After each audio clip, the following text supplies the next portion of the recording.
আজকে সেরকমই একটি সুন্দর ভারী মিষ্টি গল্প সুকুমার রায়ের লেখা গল্পটি তোমাদের সামনে উপস্থাপন করব। গল্পের নাম সত্যি। তো চলো শুরু করা যাক।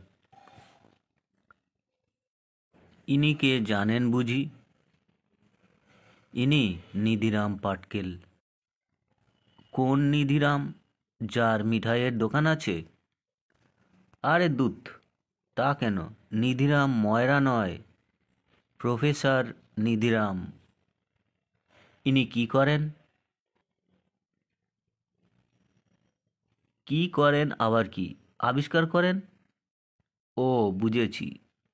ওই যে উত্তর মেরুতে যায়, যেখানে ভয়ানক ঠান্ডা, মানুষজন থাকতে পারে না। আরে ধুর মূর্খ, আবিষ্কার করলেই বুঝি উত্তর মেরুতে যেতে হবে? ও তাহলে? মানে বিজ্ঞান শিখে নানা রকম রাসায়নিক প্রক্রিয়া করে নতুন নতুন জিনিস বানাচ্ছেন তিনি। ইনি আজ পর্যন্ত কত কি আবিষ্কার করেছেন, তোমরা তার খবর রাখো কি? ওর তৈরি সেই গন্ধবিকট তেলের নাম শোনোনি? সেই তেলের আশ্চর্য সব গুণ। আমি নিজে মাখিনি বা খাইনি, কিন্তু আমাদের বাড়িওয়ালার কে যেন বলেছেন যে সে ভয়ঙ্কর তেল। সে তেল খেলে পিলের ওষুধ, মাখলে ঘায়ের মলম, আর গোপে লাগালে 1.5 দিনে আধ লম্বা গোপ বেরোয়। আরে সে কি মশাই, তাও কি হয় নাকি? আলবাত হয়, বললে বিশ্বাস করবেন না।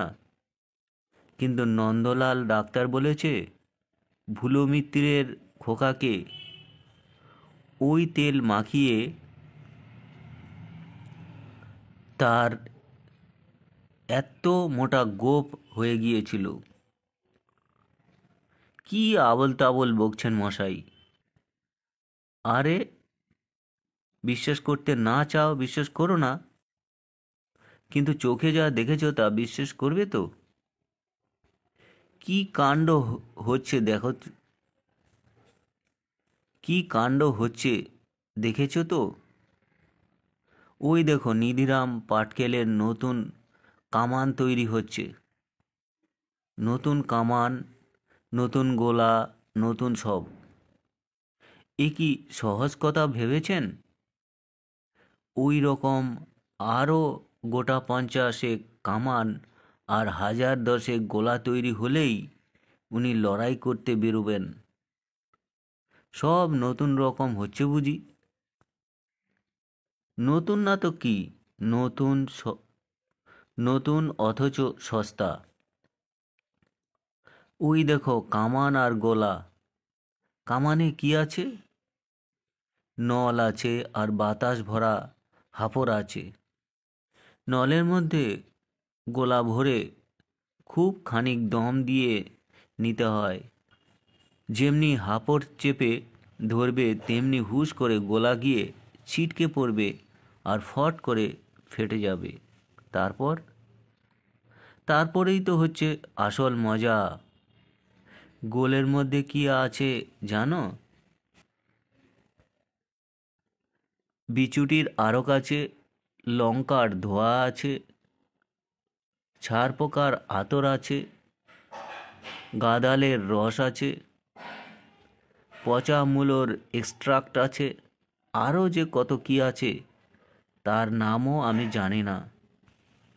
যত রকম উৎকট বিচ্ছিরি গন্ধ আছে, যত রকম ঝাঁঝালো তেজাল বিটকেল জিনিস আছে, আশ্চর্য বৈজ্ঞানিক কৌশলে সব তিনি মিশিয়েছেন ওই গোলার মধ্যে।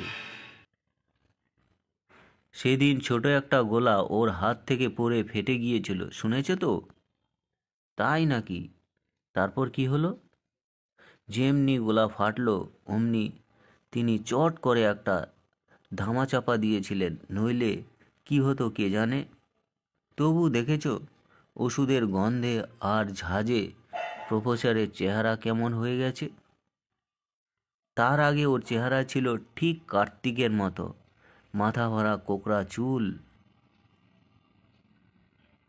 1 হাত লম্বা দাড়ি। সত্যি সত্যি না তো কি। তো বন্ধুরা, এই ছিল আজকের গল্প পাঠ। যদি তোমাদের ভালো লাগে চ্যানেলটির সঙ্গে থাকবে, সাবস্ক্রাইব করবে। ধন্যবাদ।